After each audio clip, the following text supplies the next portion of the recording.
இயேசு கிறிஸ்துவின் இன்ப இனிய நாமத்தில் வாழ்த்துகிறோம். இன்றைய வேத வசனம்: கர்த்தர் தாம் செய்த நியாயத்தினால் அறியப்படுகிறார். துன்மார்க்கன் தன் கைகளின் செய்கையிலே சிக்கிக் கொண்டான். சங்கீதம் 9:16. Today's Bible verse: The Lord is known by the judgment he executes. The wicked is snared in the work of his own hands.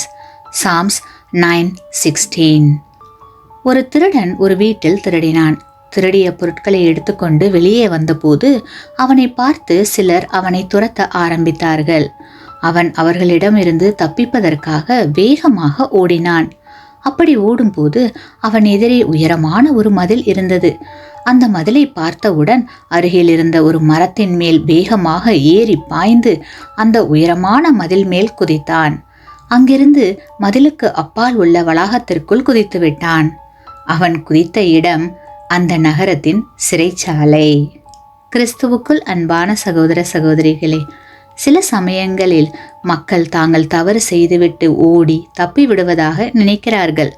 ஆனால் இந்த திருடனைப் போல வசமாக மாட்டிக்கொள்கிறார்கள். தவறு செய்வோருக்கு தண்டனை வருவதன் மூலம் தேவன் இருக்கிறார் என்பது தெரிகிறது. உங்களுக்கு விரோதமாக தவறு செய்தவர்கள் திட்டமிட்டு செய்தால் அதற்கான தண்டனையை நிச்சயம் அனுபவிப்பார்கள். அதே சமயத்தில் அவர்கள் திருந்தினால் தேவன் அவர்களை மன்னிப்பார். நாம் எதை விதைக்கிறோமோ அதை அறுக்கிறோம். மனித வாழ்விலும் அப்படித்தான். கருணை, பரிதாபம், அன்பு ஆகிய விதைகளை நாம் விதைக்க வேண்டும். ஆமேன். நீங்கள் பெற்ற இந்த ஆசீர்வாதத்தை மற்றவர்களோடு பகிர்ந்து கொள்ளுங்கள்.